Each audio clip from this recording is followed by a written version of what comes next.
bénédiction. Quand l'église, remerciez de rendre l'action de grâce. Pour la marche, il y a dans le salle pour la vie. Je remercie. Mon thème est à la reconnaissance. Et pas une Nzambé. Mon thème est à la reconnaissance. Fais-le merci. Et pas une Nzambé. Merci Jésus. Merci Seigneur. Merci pour tout. Merci pour ta manifestation au milieu de nous. Merci pour ta présence au milieu de nous, Seigneur. Et merci pour ton grand amour, Seigneur, que tu sais de témoigner, Seigneur, envers nous tous les jours. Nous te sommes reconnaissants, Seigneur, et nous te disons merci. Merci infiniment pour tout. Merci, Seigneur, pour tout. Sois loué, sois glorifié. Merci, Seigneur.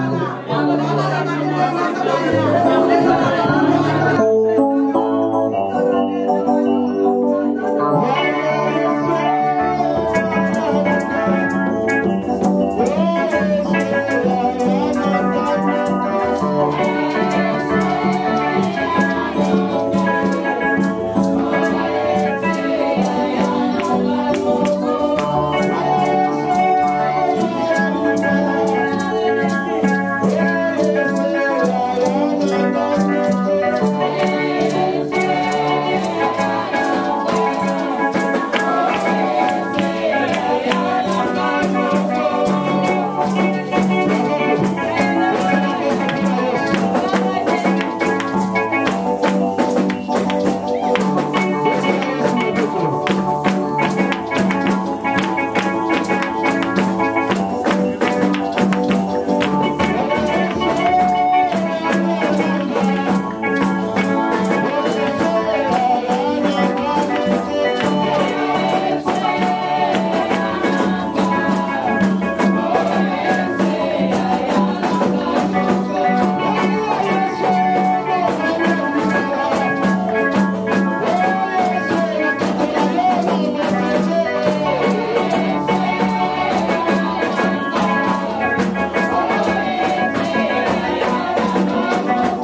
Die hemel geopend wordt in de Alléluia. Ils ont l'amen. Comme on a dit. Amen van zijn Jésus est vivant par la foi.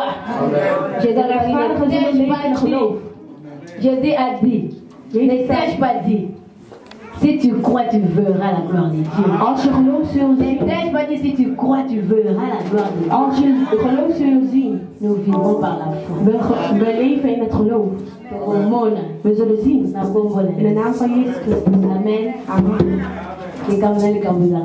Alles op zijn tijd. Ça va pour la première partie. De God, afgelopen de God gaat de eerste deel. Ici, dans louange, dans l'adoration. Dat hij verhoogd wordt van alle We gaan naar het tweede deel. Il y a la prédication. We gaan naar de prediking. We gaan bidden. En we laten de prediker in de handen van God.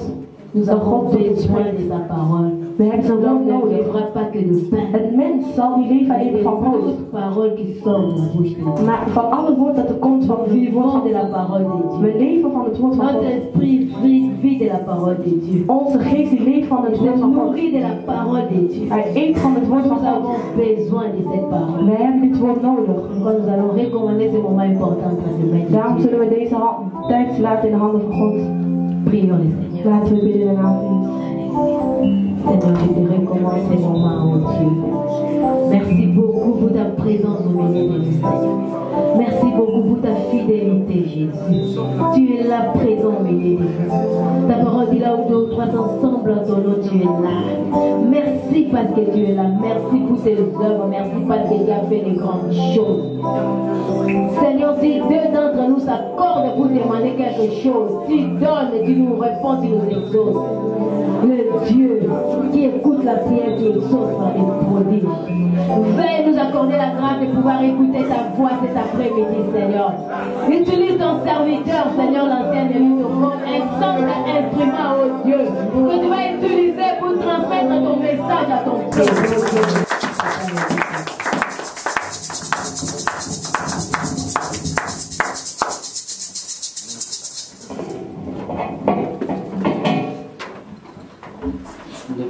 Avant de vendre la première à votre étoile, tout les calibres qu'on a interprété.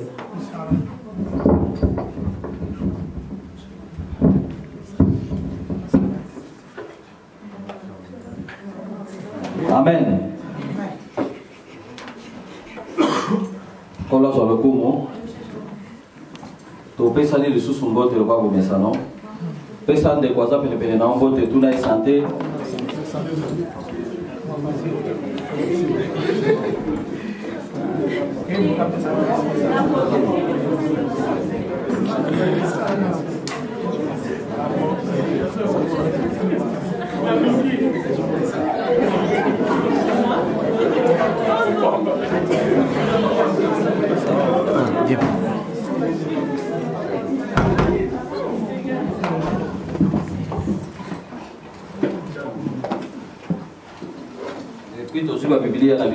En onze Bijbels openslaan. In het boek van Marcus.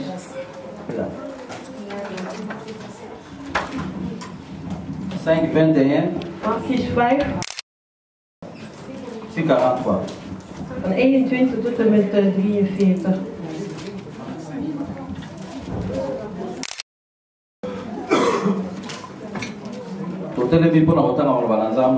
Laten we even opstaan om het woord van de Heer te eren.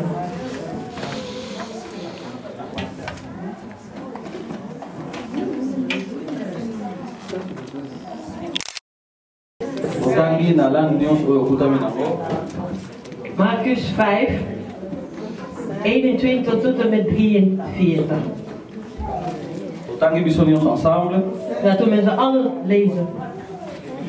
Yesu akatisi mai na bwato awa akomi na ngambo bato ebele baye kosangana epai na ye na libongo. Mokonzi moko ya ndako ya lisanga aye nkombo na ye Jair. Ntango amoni Yesu afukameli ye mpe abondeli ye alobi, mwana na ngai ya mwasi alingi kokufa, nasengi yo oya kotiela ye maboko mpo abika azala na bomoi. Yesu akeli nzela moko na ye, bato ebele bazalaki kolandalanda ye mpe kofinafina ye bipai nyonso. Mwasi moko azalaki na kati ya bato wana azalaki kokobela maladi ya kotanga makila. Esali mbula zomi na mibale. Amonaki mpasi mingi mpona kokende epai ya baminganga ebele pe asilisaki mbongo na ye nyonso pamba maladi ebandaki kosila te. Kasi mpasi ezalaki kaka kokoma makasi. Ayokaki sango ya Yesu bongo ayei komikotisa na kati ya bato nsima na ye pe asimbi elamba na ye pamba te azalaki kokanisa soki nasimbi elamba na ye nakobika. Na mbala moko makila etiki kotanga mpe ayei koyeba ete abiki. Kaka na tango wana Yesu ayebaki ete nguya na ye esali mosala. Abaluki epai ya bato bazalaki kolandalanda ye pe atuni bango, nani asimbi elamba na ngai? Bayekoli bazongiseli ye, omoni ete bato ebele bazali kokangama na yo. Ndenge nini ozali kotuna nani asimbi elamba na ngai? Kasi Yesu atali epai na epai po amona nani asalaki yango. Mwasi wana abandi kobanga pe kolenga po ayebaki likambo ekwelaki ye. Bongo ayei kofukamela Yesu pe ayebisi ye makambo nyonso. Yesu alobi na ye, mwana na ngai, bondimi na yo ebikisi yo. Kende malamu, maladi na yo esili. Awa Yesu azalaki koloba boye, bato bawuti na ndako ya Jair bayei koyebisa ye, mwana na yo esi akufi. Tina ya kotungisa lisusu motei ezali te. Kasi tango Yesu ayoki maloba wana, alobi na Jair, bobanga te, tia kaka motema. Apekisi bato mosusu te balanda ye te. Bobele Pierre, Jacques, na ndeko na ye Yohane. Tango bakomi na ndako ya Jair, Yesu amoni bato bazali kotia makelele koleka pe koganga makasi. Akoti mpe alobi na bango, pona nini bozali kolela pe kotia makelele boye? Mwana akufi te, kasi azali na mpongi. Bango babandi koseka ye, kasi abimisi bango nyonso, akamati bobele tata na mama ya mwana pe bayekoli na ye misato. Bongo akoti esika wana esika mwana azalaki. Asimbi mwana na liboko mpe alobi na ye, talita kumi. Elingi koloba, mwana mwasi nalobi na yo lamuka. Kaka na tango wana mwana atelemi mpe abandi kotambola. Azalaki na mbula zomi na mibale. Awa bamoni likambo yango bakamwe mingi penza. Kasi Yesu apekisi bango na makasi mpe bayebisa yango motobe. Na sima alobi na bango, bopesa mona biloko alia. Kolo tupamboli yo pona liloba na yo. Po te loba ezali bomoi. Biblia lobi na ngai liboso ete biloko nyonso esalama, liloba na yo ezalaka. Pe liloba azalaka esika moko na Nzambe, pe liloba azalaka Nzambe. Biloko nyonso esalami nde na ye. Eloko moko te ezangi kosalama na ye. Ye te azalaka esika moko na ebandeli na Nzambe. Ye azalaka moi oyo ezali konganga katikati molili pe molili ekoki kozipa yango ata mokie te. Oyaki epai ya baoya yo pe baoya yo baboyaki yo, kasi na biso baoyo tondimaki yo pesaki biso nguya ya kokoma bana na Nzambe. Merci Nkolo po tokoma bana na yo. Merci pour la liloba na yo oyo tongi toyoka. Toyebi ke na après-midi ya lelo Nkolo yo osala likambo moko katika na bomoi na moto. Pamba te liloba na yo bimaka pamba te, soki bimi po ete oyebi bamposa ya mitema na biso. Oyebi ba difficulté oyo toza nango. Oyebi ba problème oyo toza nango. Yango yo tindaki liloba na yo. Biblia lobi na biso ete bazalaki ya kokangama pe otindaki liloba pe liloba ekangolaki. Tondimi ete na après-midi ya lelo liloba na yo kokangola po ete yo bongwani te. Lolenge Biblia lobi na biso oza lolenge moko lelo lobi mpe bileko nyonso. oyo salaki na tango ya kala oza capable ya kosala mona mikolo oyo po ete yo za nzambe na biso totie motema epai na yo tobuki mitema nyonso oyo ya mabanga ezala epanzana na nkombo ya nkolo Yesu Kristo pesa bana na mitema ya bomoto oyo eswaka maloba na nzambe pe ebotaka bambuma ebele totie bobele motema epai na po ete ozali nzambe tomibombi na se ya ekulusu na yo contre bafleshe nyonso demoniaque oyo koyokowuta bisika nyonso kolo tomibombi na ekulusu na po ete kuna nde esika elonga ezali molimo mosantu yo ozali nzambe yaka kolobela biso na après-midi ya lelo yaka kolakisa biso yaka koconvaincre biso yaka kopesa biso makasi po ete yo noza nzambe na biso totie motema bobele epai na yo na nkombo ya nkolo Yesu Kristo oyo abongwani taza lolenge moko lelo lobi mpe bileko nyonso tolobi amen mpe tobeteli nkolo Yesu Kristo maboko makasi Tovandi na biso na nkombo na Yesu. We plaatsen in de naam van Jezus. Nzamba za lokumu. Alle glorie en de Heer. Nzamba pambola moko na moko oyo aye katikati na esika oyo lelo. Iedereen die hierbij aanwezig is. Amen. Amen.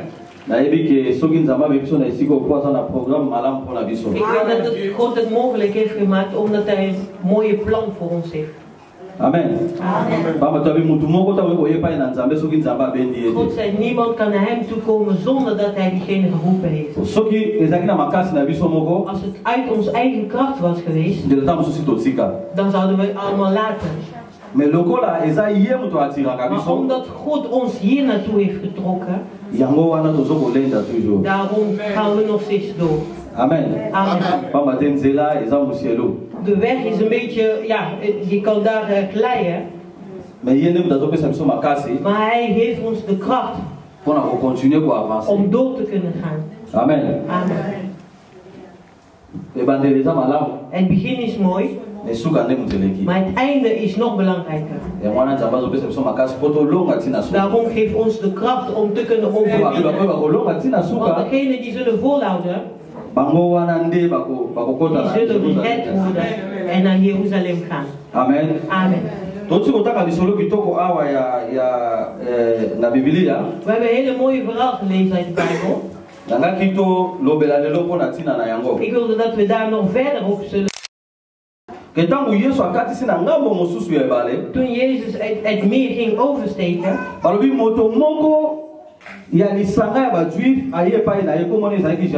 dat er een man uit de Jodenkring, Jairus, ja. Toen hij eenmaal bij Jezus was, hij ging knielen voor Jezus. Maar ik wil jullie even helpen denken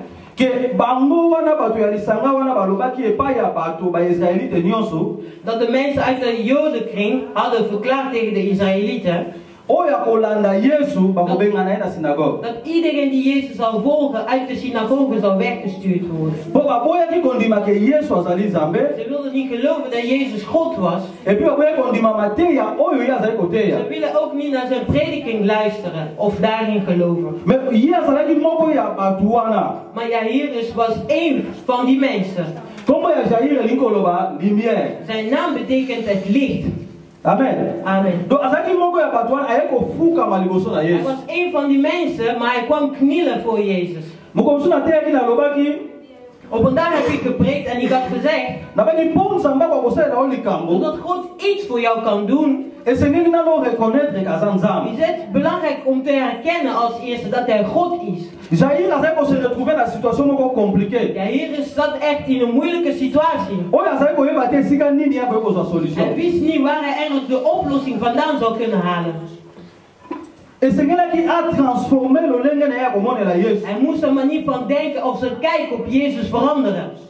Hij ging voor Jezus knielen. Maar voor de Israëlieten, zij knielen nooit voor mensen, alleen voor God. Ze moeten nooit voor een mens knielen. Maar hij ging voor Jezus knielen. Anders gezegd heeft hij herkend dat Jezus God was. En hij ging nog smeken daarbij. Hij zei, mijn kind is ziek. Vandaag veel kinderen van God Veel kinderen van God zijn niet standvastig. Vandaag ga je God iets vragen. Als je het niet ziet gebeuren, dan verander je van onderwerp. Kom je weer iets anders vragen. Je moet standvastig zijn. De Bijbel verklaart, hij ging smeken. Hij ging nog meer vragen. Hij ging als eerste knielen en herkennen dat Jezus God was. En toen ging hij nog doordringen, aandringen. Hij zei, mijn kind is ziek.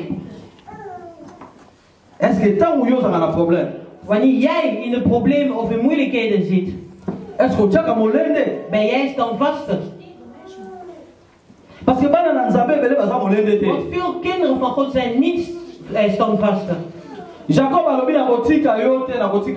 Jacob had gezegd, ik laat u niet gaan, ik laat u niet gaan. Omdat u mij hebt gezegend, zo niet, dan laat ik u niet gaan. Wat jouw situatie betreft, moet je ook zo zijn. Moet je tegen God zeggen, als u mij niet zegent, dan laat ik u niet. Als u mij geen huwelijk geeft, dan laat ik u niet. Als u mij geen kinderen geeft, dan laat ik u niet. Als u mij van deze ziekte niet geneest, dan laat ik u niet. Als u mij geen oplossing geeft voor deze problemen, dan laat ik u niet. Amen. Amen. God wil zien dat wanneer je problemen hebt, dat je eigenlijk nergens op kan rekenen. Als je standvastig bent, wil dat zeggen dat je herkent dat alleen God de enige die een oplossing kan brengen op jouw problemen. Amen. Amen. Want als je vandaag gaat vragen en je laat het, want veel mensen zijn zo, ze gaan eerst vragen, God heeft nog niet eens geantwoord, dan gaat hij ook nog bij mensen kijken, om daar oplossing te vinden. Dan gaat God ook niks meer doen. Het is wanneer je God aan het zoeken bent voor een of andere reden. En dan ga je ook nu naar voodoo-mensen. Dan krijg je niks van God. Want als hij jou iets gaat geven, en omdat hij onzichtbaar is, ga je alle glorie toekennen aan iemand die je werkelijk kan zien. Want je denkt, oh ja, dat mijn redding komt van die ene marabout of priester. Daarom wil God dat we standvastig zouden zijn. Als jij eigenlijk op weg bent, toen zij op weg waren, kwam er een hele menigte mee. Heel veel mensen gingen mee en Jezus werd eigenlijk verdrukt door de menigte.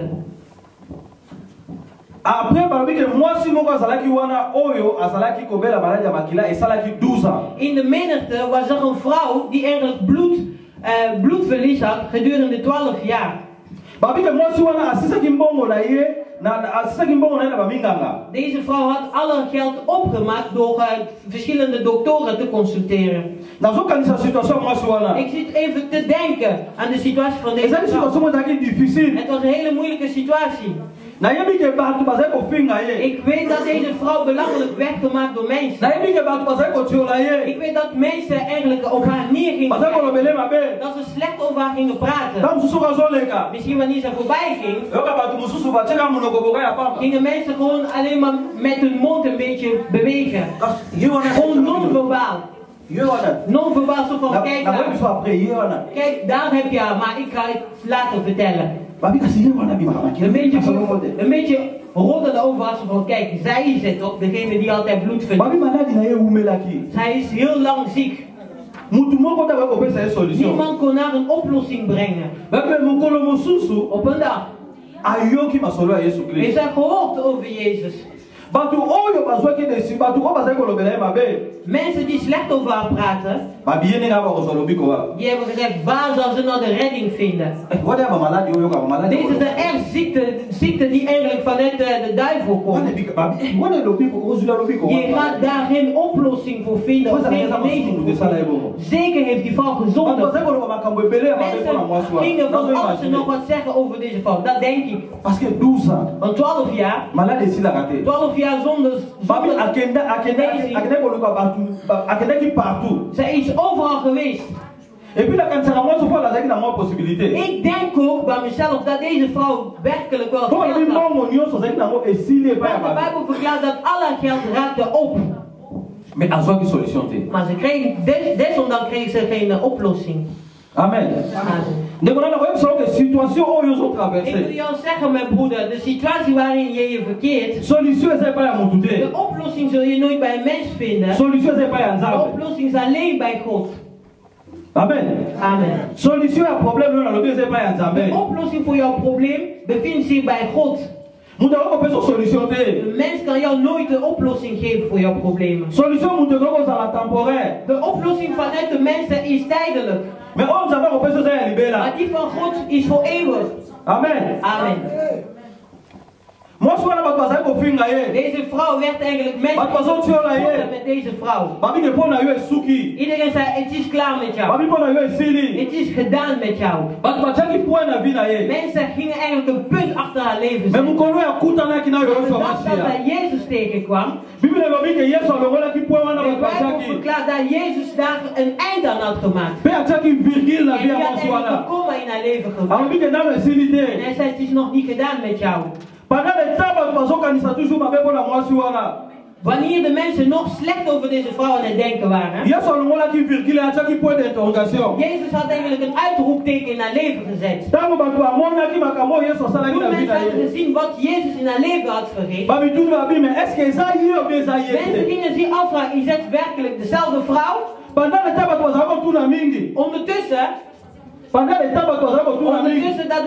Ondertussen dat de mensen zich zo af. Jezus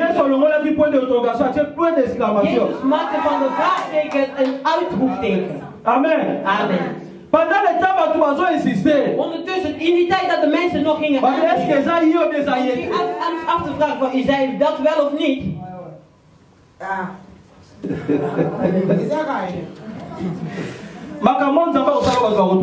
De dingen die God in jouw leven zal verrichten, mensen zullen zich afvragen. We zien nooit mensen van die leeftijd nog trouwen. Hoe kan zij nog op die leeftijd trouwen? Op deze leeftijd kunnen mensen nog niet meer. Maar hoe kan het dat deze vrouw nog kinderen heeft? Op deze leeftijd kun je niet meer geld maken. Omdat je niet meer de kracht hebt om te werken. Maar hoe kun je aan geld komen? Amen. Amen. God kan alles mogelijk maken in jouw leven. Alleen God kan jouw leven veranderen.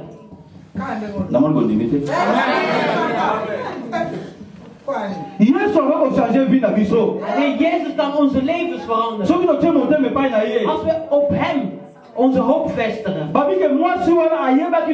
Bijbel staat, deze vrouw kende Jezus nog niet. Maar ze geloofde op het moment dat ze het nieuws over Jezus hoorden. Omdat ze geloofden. En ze zochten ook naar een strategie. Niemand heeft daar gepreekt van, ga even een stuk van de kleding van Jezus aanraken. Hij ging in zichzelf zeggen, ik wil niet eens dat God of Jezus mij de hand opleggen. Want hij heeft het nieuws gehoord en ze geloofden het meteen. Hij zei, nee, als Jezus mij de hand opleggen, ik hoef alleen zijn kleding vast te houden, dan nog zal ik genezen worden. Voor jouw problemen moet je ook een strategie vinden. Mensen moeten jou die dingen bijbrengen van doe dit, doe dat, nee. Ik ken een broeder met wie ik samenwerkte in een bepaald bedrijf. Ze waren 10 jaar samen met zijn vrouw, maar hadden nog geen kinderen. Mensen gingen over ze roddelen. Aangezien zijn vrouw toen zijn vrouw vanuit Afrika kwam, ging zij God dienen. Et puis, deze vrouw diende God en toen heeft zij ook gezorgd dat haar man ook in Jezus ging geloven. En mensen begonnen te praten. Waarom denk je dat ze zo standvastig zijn? Omdat ze kinderen zoeken toch? Als ze niet onvruchtbaar waren geweest, dan zouden ze nooit naar de kerk komen. Al die roddels hoorden ze. Chaque boutou de 0h à 3h du matin. Toen hebben ze samen besloten dat ze elke nacht van 12 uur tot... Van 12 uur tot 3 uur. Van 12 tot 3 uur gaan ze samen bieden. Ze gingen heel vroeg slapen. En dan als het 12 uur was, gingen ze bieden tot 3 uur. 2 jaar lang hebben ze dat gedaan. Op een dag heeft de man gezegd: we bidden alleen maar. Geloven we niet in hetgene wat we zeggen tijdens ons gebed. Maar ik geloof dat God ons al kinderen heeft geschonken. Maar we hebben nog geen kinderkamer klaargemaakt. Morgen moeten wij een kinderkamer gaan kopen. De volgende dag gingen ze een kinderkamer kopen. Gingen ze kinderkleren kopen. Nu weten we nog niet eens of het nog een jongen of een meisje zal zijn. Maar we gaan gewoon... Ja. Toen hebben ze gewoon van die mixen of neutrale kleren gekocht. Hebben ze de babykamer helemaal mooi gemaakt en behang opgehangen. Nadat ze dat hebben gedaan, 2 weken daarna raakte die vrouw zwanger. Zij wisten dat niet eens. De vrouw ging ter controle naar het ziekenhuis. Toen kreeg ze te horen: je bent al 1 maand zwanger. Ze was verbaasd. Toen gingen ze nadenken over de tijd dat ze gingen bidden. En dat kwam overeen met de tijd dat ze hadden gezegd: je bent 1 maand zwanger. Veel kinderen van God bidden, maar ze geloven niet in hetgene wat ze zeggen in het gebed. Je kunt bidden, maar als je daar niet in gelooft, gaat het ook niet uitkomen. Deze van niemand heeft daartoe gedwongen. Maar zelf heeft ze besloten. Ze zegt tegen zichzelf: als ik zijn kleren vasthoud, maar jouw problemen moet je zelf besluiten. Je moet zelf een strategie vinden. Amen. Amen. Anders ga je bidden net als Anna. Jarenlang ging ze bidden. Maar ze deed slecht. Maar op een dag heeft ze net door. Toen zei ze tegen zichzelf: in de situatie waarin ik me bevind, niet alleen ik heb een probleem, maar God heeft ook een probleem. Want God had eigenlijk een profeet nodig. Eli was al oud geworden. De Bijbel zegt hij was ook heel zwaar geworden met werk. En de kinderen van Eli die leefden ook niet zoals God dat had bepaald. God had een profeet nodig. En Anna had een kind nodig. Maar heel lang Anna keek alleen maar naar haar eigen problemen. Ze keek niet naar problemen van God. Maar de dag dat ze dat besefte, dat alleen zij een probleem had, maar dat God ook een probleem had. Ze haar manier van bidden. Toen zei ze tegen God: als u mij een kind schenkt, een jongen, die zal ik voor jou ook schenken om jou te kunnen dienen. Oh, God zei: aan, ik wachtte alleen maar daarop. Heel lang zat ik daarop te wachten. Nu dat je dat zo hebt gedaan, ga ik jou een kind geven. Amen. Amen. Pourquoi? Parce qu'elle comprendra. Waarom? Omdat ze het door had gekregen. Le nom va te mettre un problème dans Vandaag, veel mensen kijken alleen maar naar hun eigen probleem. Ze kijken alleen maar naar eigen situaties. Maar ze kijken ook niet naar de situatie van God. Amen. Amen. Je denkt gewoon, ja, ik ga mijn huis mooi maken. Maar heb je ook nagedacht van, en het huis van God, moet het ook niet mooi worden, mooi zijn? Heb je daar wel eens over nagedacht? Na alliance. In een verbintenis. Na alliance nyonso. In elke verbintenis. Tous les deux parties. Voor beide partijen. Beide partijen moeten daar profijt van kunnen hebben. Het is niet alleen maar dat één partij tijdens de verbond profijt moet hebben. In het huwelijk. De Bijbel zegt de vrouw moet respect voor haar man hebben. De man, je moet van je vrouw houden. Dus als je het ene doet, de ander verwacht ook iets. Dus het is vice versa. Zo geldt het ook voor God. Het is geven nemen. Op het moment dat je naar je eigen problemen kijkt, moet je ook naar die van God kijken. Veel mensen zijn niet gezegend. Waarom? Omdat ze alleen maar naar hun eigen problemen, eigen belangen kijken. Ze kijken niet naar de belangen van God. Kijk even goed naar je leven. Wat heeft je tot nu toe voor God gedaan? Zodat wanneer je gaat bidden en je zegt, God, denk daar aan. Dit en dat had ik voor jou gedaan. Amen. Amen. Een verbintenis is niet alleen maar in het belang van één partij. Heel veel van God zijn alleen maar aanvragers, alleen maar vragen. God geeft, God geeft, God geeft. Als je een vriend hebt waar je van houdt. Vandaag heb je geen gedroogde vis zodat ik het in mijn fumba kan doen. Heb je geen bacalhau, want ik heb bacalhau nodig. Heb je geen bonen. Maar jij geeft nooit iets. Wat gaat die ene vriend zeggen?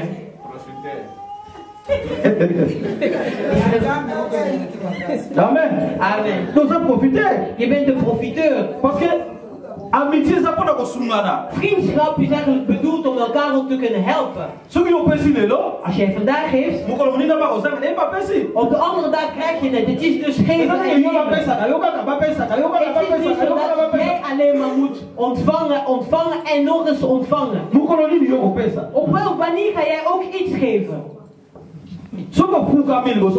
Als jij knielt in het aangezicht van God, er zijn bepaalde dingen. Als je tegen God zegt, hoe erg, hoe moeilijk jouw situatie ook was, God zal iets doen.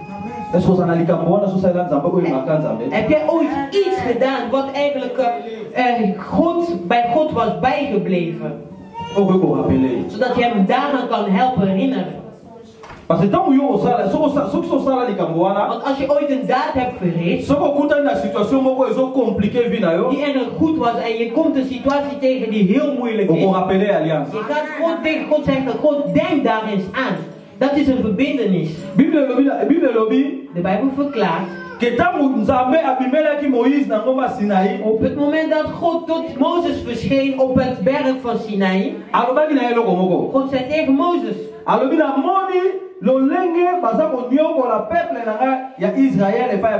God heeft gezegd, ik heb gezien bij de Egyptenaren. Hun gehuild heb ik gehoord tot hierboven. Ik heb gedacht aan het verbond. Abraham. Aan het verbond tussen Abraham en Isaac en Jacob. Abraham, Isaac en Jacob. Daarom ben ik gekomen om mijn volk te bevrijden. God is niet gekomen door hun gehuil. Mais akiti parce que akanisi alliance na Abraham, na Isaac, na Jacob. Hij is gekomen door de verbintenis tussen hem, Jacob, Abraham, Isaac en Jacob. Alliance. de verbindenis. Het geldt voor beide partijen.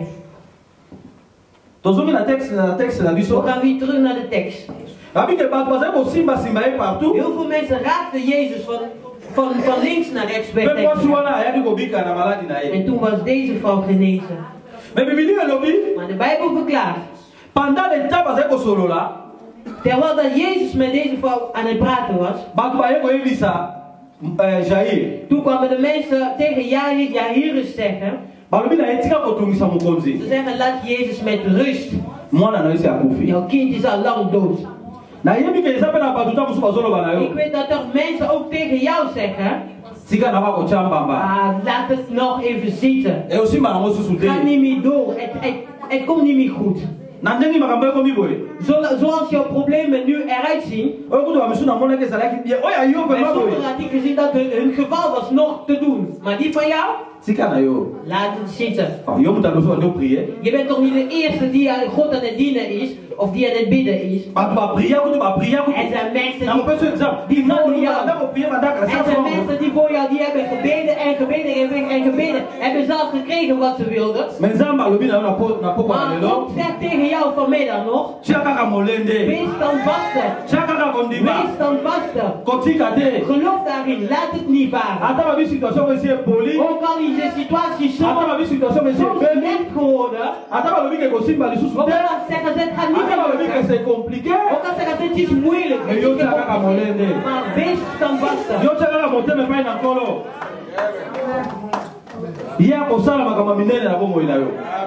En hij zal grote dingen in jouw leven doen. Er is niks wat zo moeilijk, zo ingewikkeld in de ogen van God zijn. Hij heeft de hemel en aarde geschapen.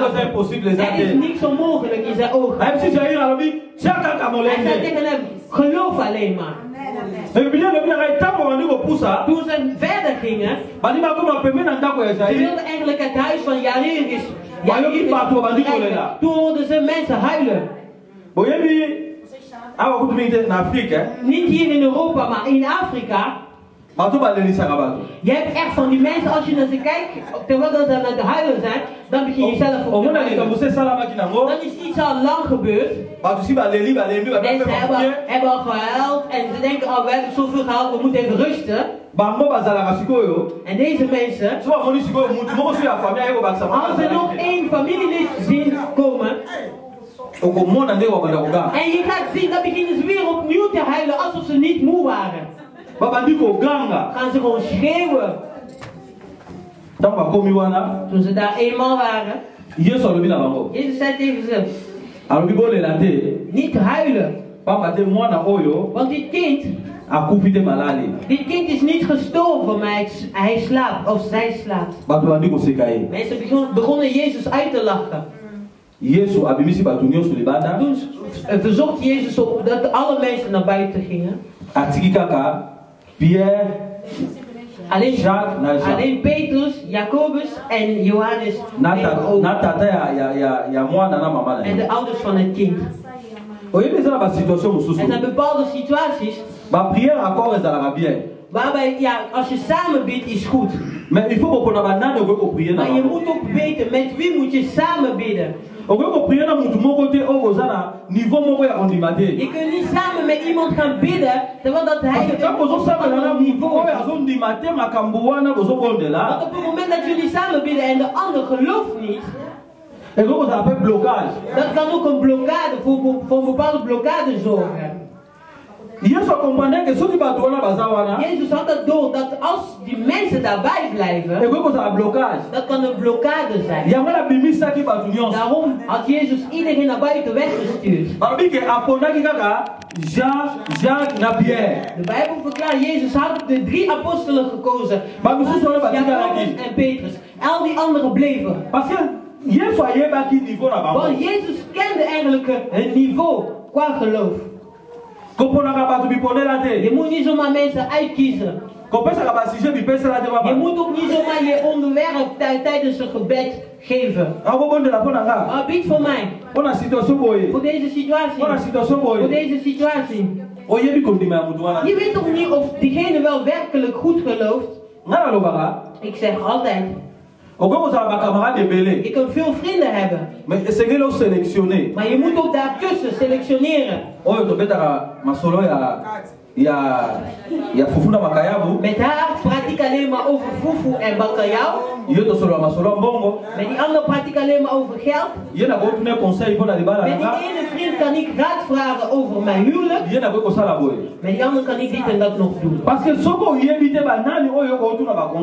als je niet weet bij wie je raad moet vragen. En jij zei, oh dat is een vriend van mij. Maar als je hem om raad vraagt om het 10:30. Om 12 uur ga je het op de tv zien. Het gaat over het nieuws. Het is jouw eigen schuld. Want jij ging jouw verhaal vertellen bij een grote roddelaar. Jij kan je vrienden niet uitkiezen. Jij moet je vrienden goed uitkiezen. Je moet weten bij wie moet je om raad vragen. Amen. Je moet ook weten bij wie ga je verhaal vertellen. Ik zeg altijd, slechte mensen bestaan niet. Mais il faut sélectionner. Maar jij moet ze selectioneren. Als jij weet, mijn broeder of mijn zuster is zo en zo. Om die broeder te helpen, ga ik hem bepaalde dingen niet vertellen juist. Als ik weet dat jij iemand bent die nooit schulden afbetaalt en je komt bij mij schulden maken. Als je tegen mij zegt, oh papa Nelito, ik wil €250 van jou lenen. Dan zou ik tegen jou zeggen. Kijk, die 250 heb ik niet. Ik heb 50. Die krijg je nog van mij. En 200 moet je elders gaan zoeken. Ik heb je geholpen. Want als ik het niet doe, aangezien ik weet dat jij je schulden nooit afbetaalt, komen wij in de problemen. Amen. Amen. Je moet goed kunnen selectioneren. Dan zullen jullie lang bevriend blijven. Amen. En de Bijbel verklaart nog verder. Jezus zei tegen dat meisje Talita kum. Meisje, sta op. En dat meisje stond ook op. Maar de vrouw die bloedverlies had,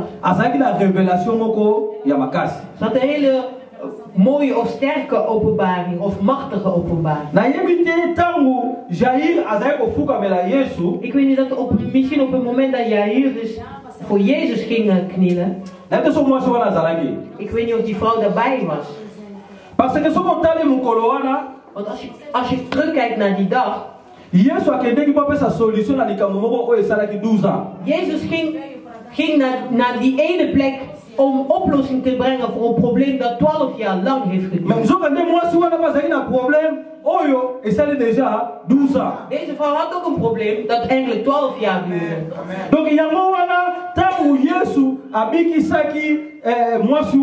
Dus nadat Jezus deze vrouw had genezen,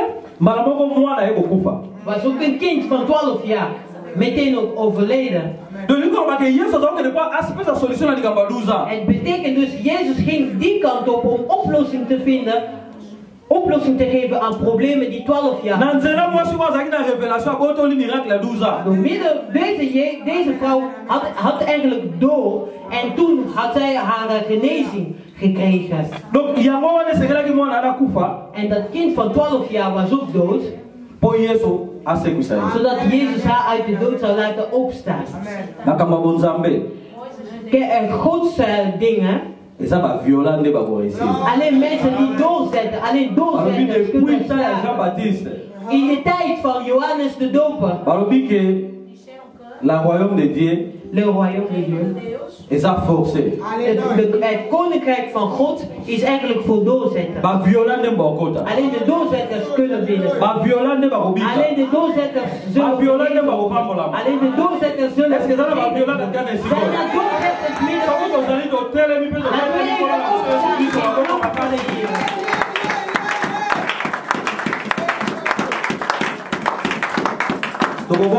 Laten we bidden.